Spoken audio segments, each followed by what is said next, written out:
And we are live. Good afternoon, everyone. Welcome to A Bookish Moment. I'm Sarah Burr. And I am J.C. Kenney, and happy Baby Friday afternoon, friends. And I think it's time I'm ready to have a happily ever after for this week, I tell you. So, Sarah, I think it's time to get bookish with an Yes, amazing, wonderful guest today. we are going to be covering a lot of ground, a lot of time, and a lot of different eras during today's conversation. We are delighted to welcome Annie R McEwen here to A Bookish Moment. Annie, welcome to the show. I'm happy to be here. Any show that starts with someone calling me amazing and wonderful that's going to be a great show. Because it's true. Okay, I'll take.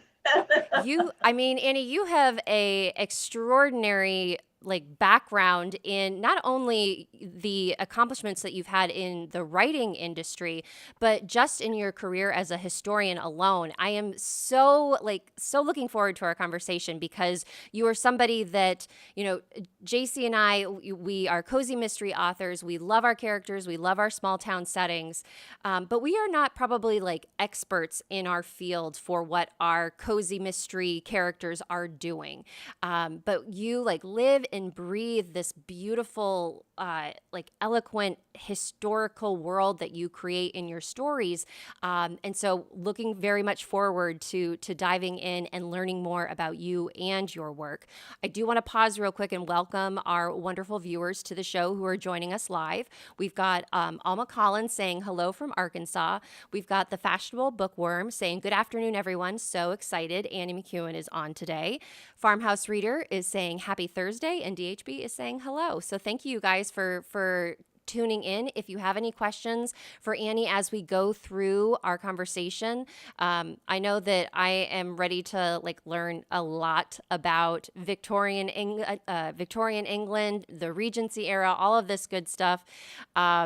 From our resident expert. So if you guys have any questions, please let us know. But before we dive into the books, Annie, any chance that you could give us a little summary on your background and the amazing career that you've had across the globe?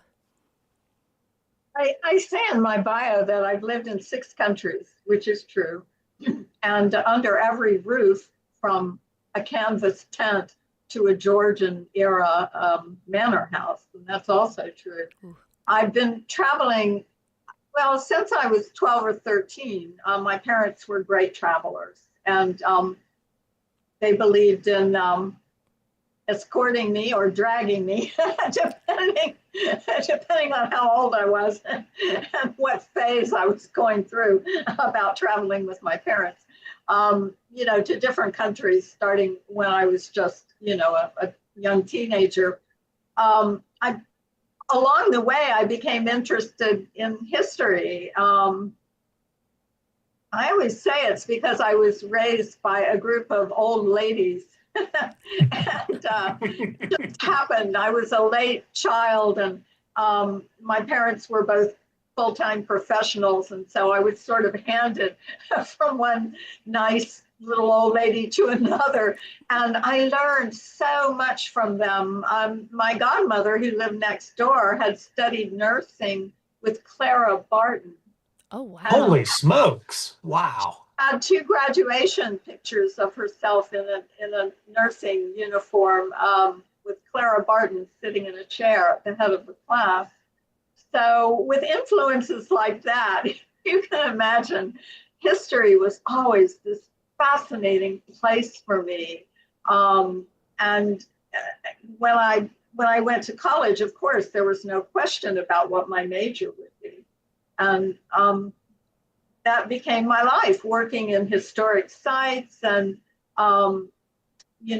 taking care of historic houses and running historical societies, working in museums, of course.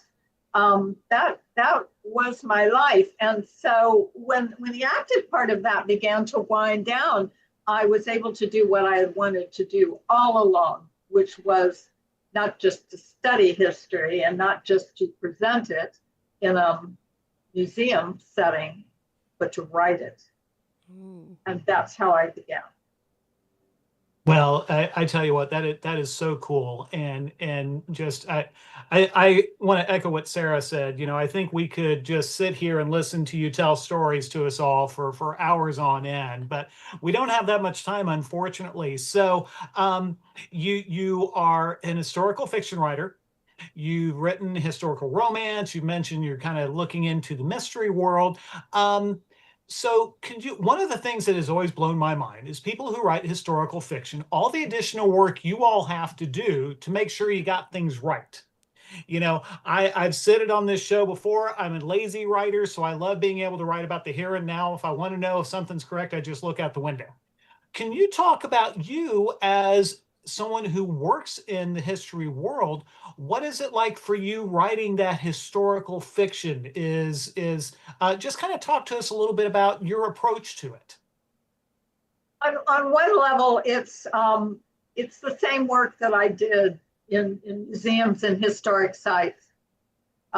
If, for example, I founded a museum theater program at a National Landmark Historic Site that has a very prestigious museum, and they got the idea that they wanted museum theater, which is quite, a popular thing to have for people to learn the past by watching it be reenacted.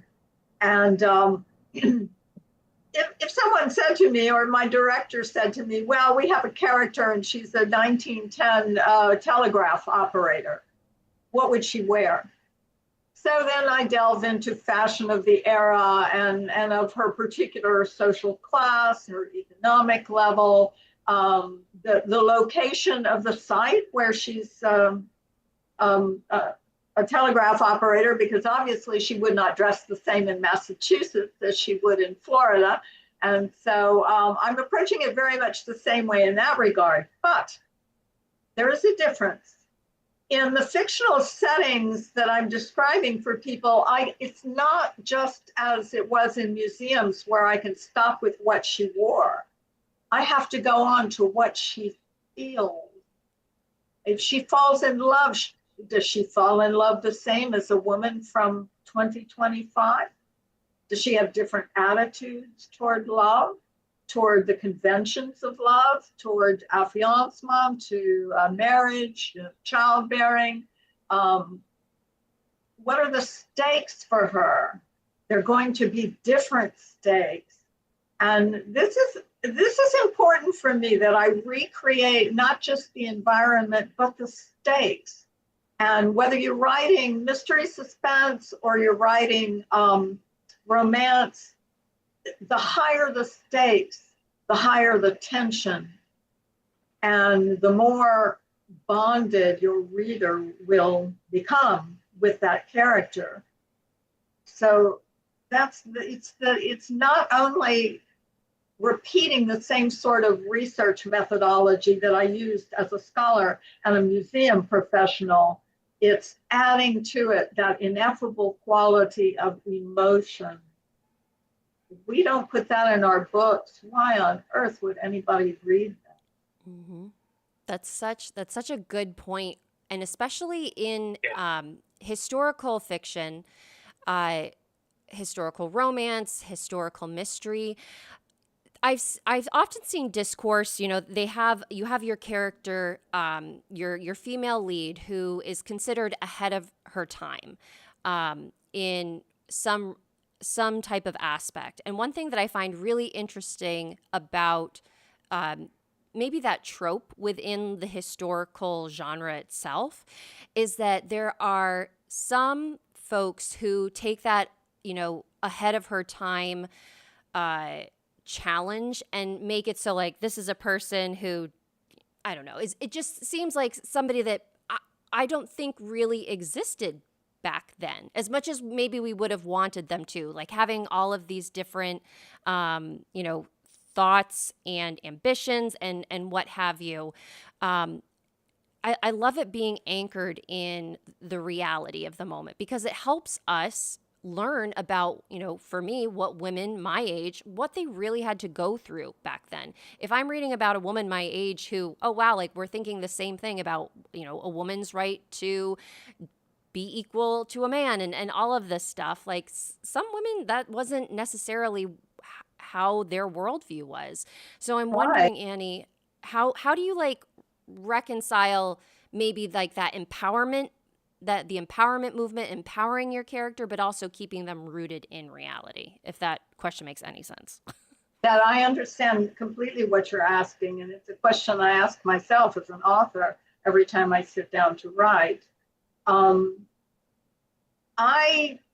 The historian in me is very careful not to impose the agendas of the present onto the past.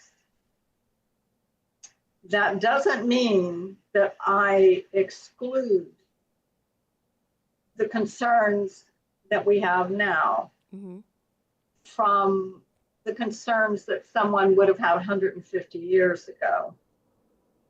People are people. And they were people 150 years ago. They weren't a separate species. And then, they weren't zebras and then suddenly, we're giraffes. That's not what happened. And so I believe there's common ground emotionally. There may not be common ground in other areas, in fashion, in social conventions, in material culture, politics, travel, technology. Those may seem completely different from the present. But the common ground is between our ears and in our hearts. We feel, we love, we hate, we're bitter, we're yearning. These emotions persist. And I believe we learn the most about the present by studying how those things worked in the past. So my job as an author of historical fiction is to make that world credible, to make it make sense. It has to make sense to people from today reading it. And it also can't just be a regurgitation of facts. That's a history book. Yes. And heaven knows I love history books. But I'm not writing a documentary, and I'm not doing, the rise and fall of the Roman Empire. I'm writing the interior history. And I believe it can be made as relevant as a handshake or a glance. These things don't change. And so that's what my job is, to find that link, that transitional space, that transactional space.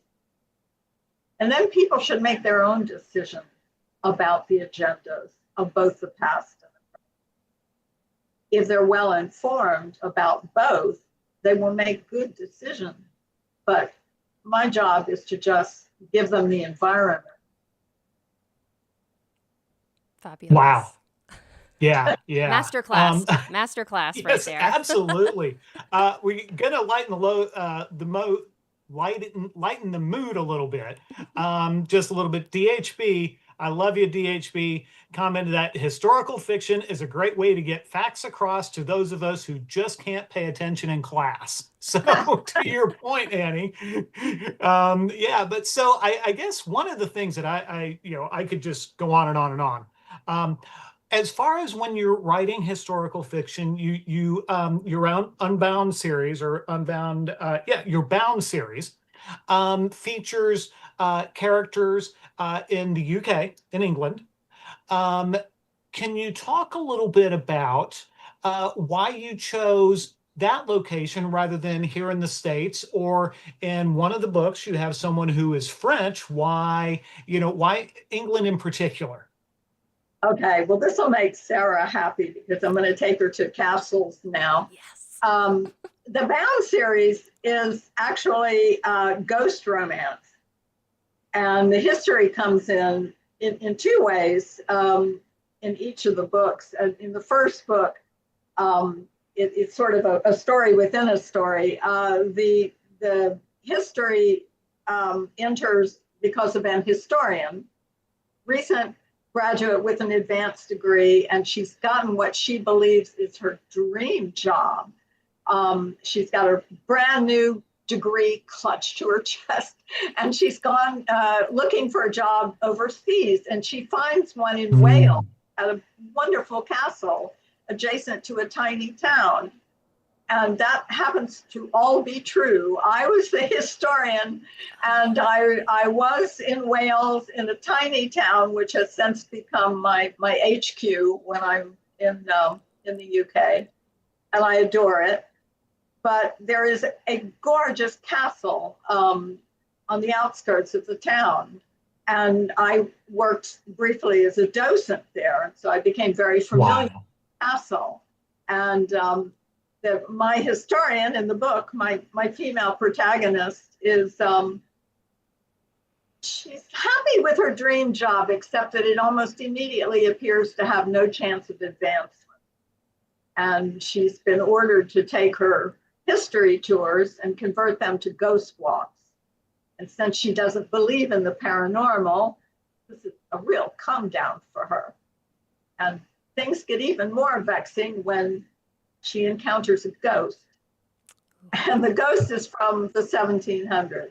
And so therein enters a second thread of history, because of course he sees the world and interprets the world in terms of his 18th century context, his attitudes, and he took all of those into death. So we have this collision of personalities and backgrounds, and the working out of them is the substance of the book. I love that setup, because I can just, I mean, to me, that is, it almost is like a movie playing in my mind, where, you know, you have your young, plucky heroine going over, and then just this, in this beautiful landscape, oh gosh, and then of course a ghost to have, and then the romantic elements, all of that good stuff. It's absolutely wonderful. But you have, that's not your only series that you have out in the world, Annie. You also have your Corset Girls series, which I must say have the most like sensual, evocative titles for just being like one word titles. We've got Unlaced and Unbound, which I was just like, oh, those like are spine tingling titles. Because not only are we getting a sense of the time period, because, you know, you unlace a corset, you are getting unbound from it, but there's also these like the hidden meaning of what they are. So before we dive into talking about the Corset Girls, I do want to just return to our chat real quick, where we have Alma Collins saying, I love historical mystery. So Alma, we'll have some fun, exciting news to chat about after this particular discussion. We have Trish saying, waving from Texas. Both the fashionable bookworm and Trish agree, along with DHB, about the historical fiction teaching teaching those who didn't pay attention in class. And we've got Trish saying how intriguing this all sounds, and Alma saying, I love a good ghosty castle book. So you've definitely got some fans eager for more, Annie. But tell us about the Corset Girls and kind of set the scene, because this is, let me see, this was Victorian London. So we're not in Regency, we're in Victorian London for this particular series. Yeah, we are. The Corset Girls is produced, published by my British publisher, Bloodhound Books, in London. And these are historical romantic suspense novels. I sort of coined the term Victorian noir for them. If you like Peaky Blinders, this series is right up your alley. They're working class romances with a huge element of suspense and intrigue in them. And the premise is very straightforward. There are 4 young women, working class women, in the workroom of a bespoke corsetry workshop in Mayfair in London. And one by one, they become involved with one of 4 men. And each of the men comes from a very troubled background, as do the women. 3 of the men were members of London's most notorious street gang. Ooh. And the fourth is a deserter from the Royal Navy who becomes a spy. And so you can see that the intrigue is paramount in these books, as is the working class background of the characters. Now, don't get me wrong, and this is one of the things that I love about Regency, the Regency being the period that preceded the Victorian era, more or less ending in 1820 or so, but many people extend it to 1845 when the Victorian era more or less picks up. But this whole series is not the ballroom, you know, in the Regency romance especially, and in Regency fiction generally, going all the way back to fiction written during the Regency, predominantly Jane Austen and her ilk. You know, this was what I call the crisis in the ballroom. You know, they're concerning itself with making good marriages and the role of wealth in society, and mostly dealing with the upper classes. And there have been some very creative attempts to break away from that, but without rupturing historical fact.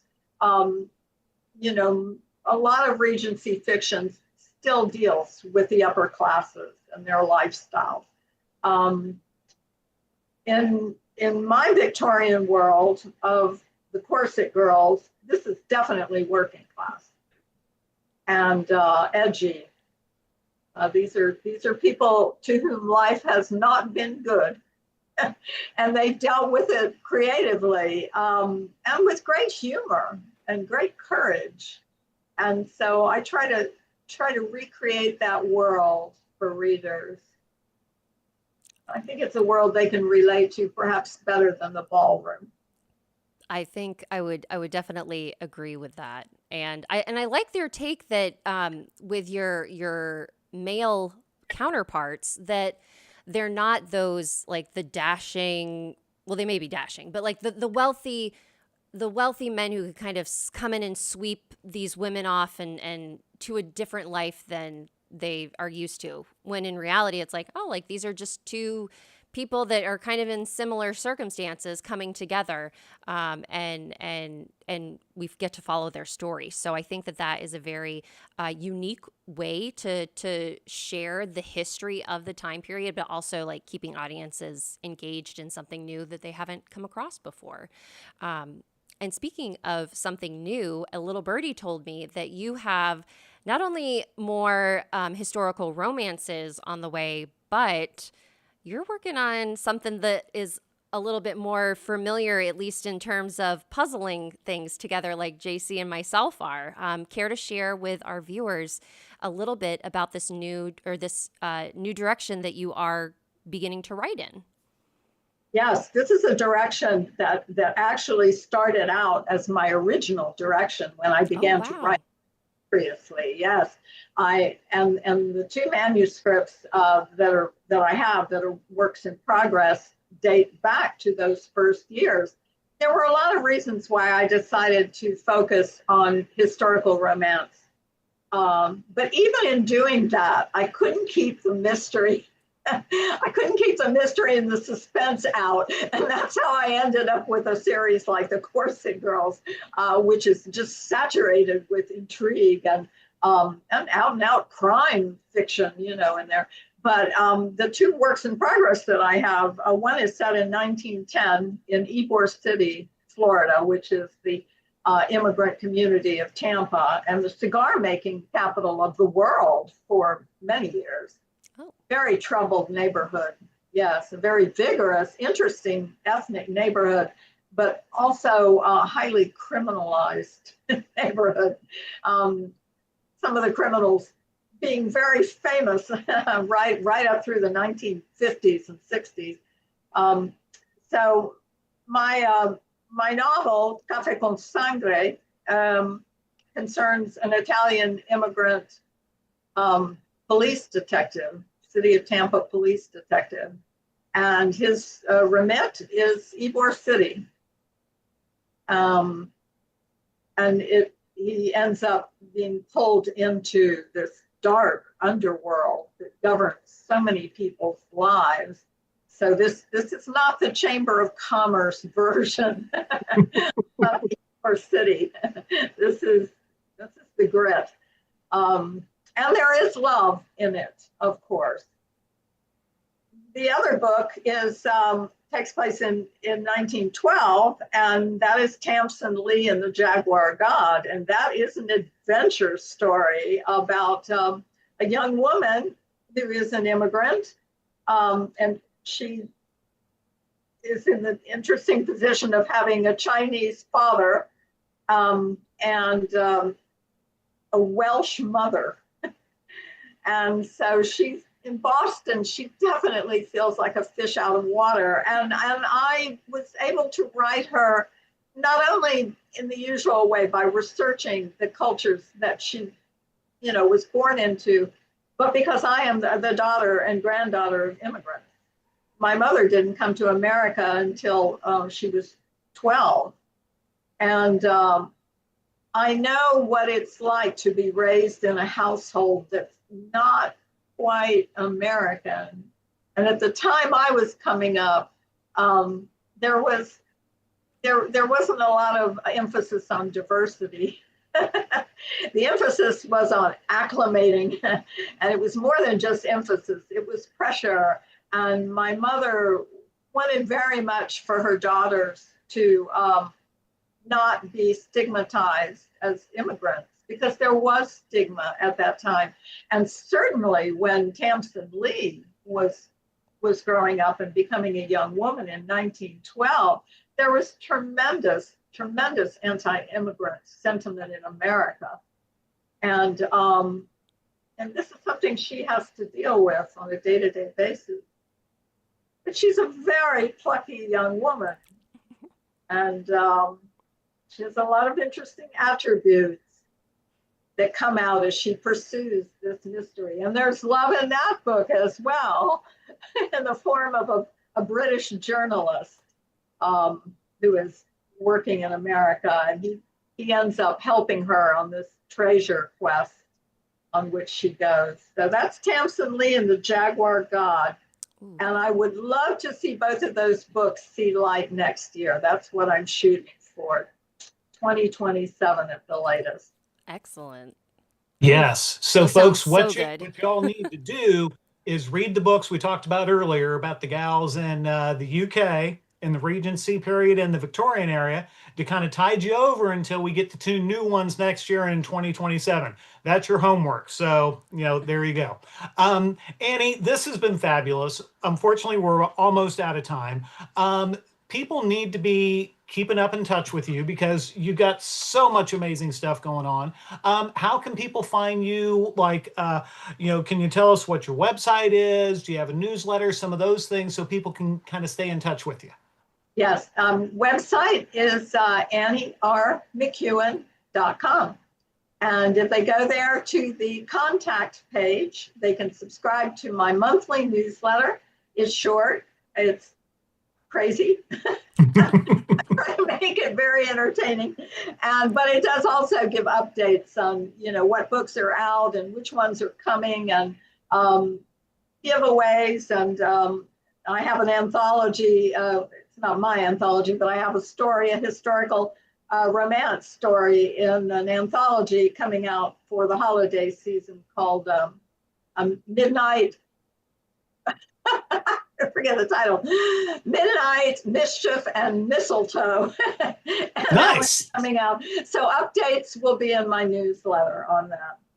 I don't think I've ever heard a newsletter described better. It's short and crazy. Sign me up for it. We need fast reads.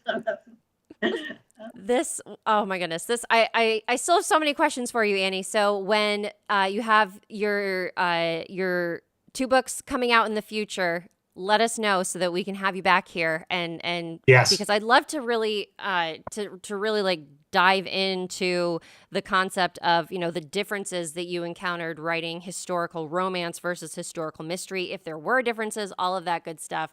But we'll have to table that for another time, because this moment has flown by. It was so much fun. As we begin to wind down, I'm hoping that you may have some either really or recommendations for our audience members for any good, you mentioned Peaky Blinders, but any other like really good historical TV shows that you recommend folks check out that like they do a really good job of staying true to the time period or what have you, or just any recommendations in general? I've been watching The Heartacres. Yes, which, oh gosh, it's out of PBS or maybe BritBox, but it's wonderful. It's British produced. It takes place in the Victorian era. It's funny.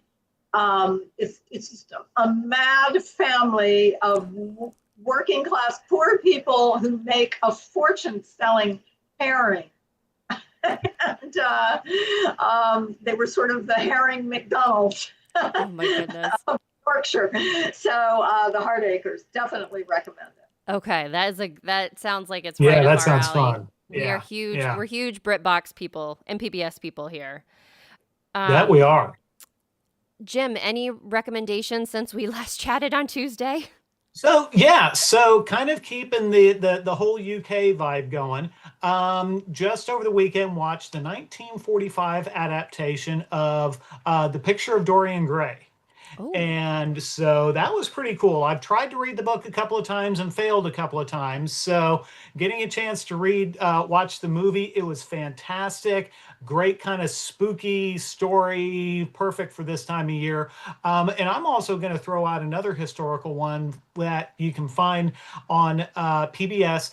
Lucy Worsley, the famous British historian, she's got all kinds of Lucy Worsley Presents and stuff like that. And there's so much fun because, like you, Annie, she takes history and brings it alive in such an entertaining, engaging way. So if you haven't checked any of that stuff out, you need to see some of that. She and Ruth Goodman they're the goddesses of material culture. I love that goddess title. Yeah. That's a good one. Yeah. I think. Okay, what you got, JC, Sarah? Well, we have a fashionable bookworm saying, I think, agreeing with you regarding The Picture of Dorian Gray, the 1945 version. I love the one that has Ben Barnes in it, but it's just because I love Ben Barnes. And that's why I watched the movie to begin with. We started watching, it's on Netflix. It's called True Haunting. We're trying to keep with our Spooktober theme. And it's basically this story about a kid who goes to college and becomes haunted. And all of his like friends and roommates are getting interviewed about what was happening and the things that were happening in their dorm room. It's really weird because, well, I don't want to spoil it too much, but you think that the story is going one way and then they like surprise you and it's going another way. So we're like, what is going on here? But the college that has happened at is SUNY Geneseo, which is one of the New York State schools here in New York. And I actually went there for a concert one year. So I'm like, oh my gosh, like could I have been possibly near a haunting, which was fun to think about. So it's True Haunting. It's a documentary. And we're just like trying to figure out like how real is this? Like, because everybody seems super scarred, like emotionally traumatized from it. So something happened, who knows? So I'll have to report on how it all winds up, because I think we have like 2 more episodes to watch. So that's my recommendation for the week as we continue into the spooky October months. You can't really see it now, but I'm wearing a Witch's Brew shirt. Nice. Because I'm in the Halloween spirit. But Annie, this has been absolutely delightful. Thank you so much for taking the time to share your immense wisdom and knowledge and just like the way that you approach creating stories through a historical lens, I think is so wonderful and so rooted in in emotion. And I think that that's really what speaks to your readers, which is why you are so beloved. So we really, really thank you for being here. We look forward to hearing from you and seeing what becomes of these new sleuths that you are working on that are based in the United States. So that'll be also a fun kind of topic, writing here or writing characters here versus your characters that are over in the UK. So again, thank you so much for being here. We've got folks in the chat, Alma and Tish, both saying thank you and how they enjoyed your visit. So folks, thank you for being here and joining us for a bookish moment. We appreciate your support as always. We will be back with new episodes next week. I believe we have 2 on Tuesday and Thursday. So we've got more fun in store for you. But until then, have a great weekend and stay bookish, everybody. Have a good one. Thanks, Bye. folks.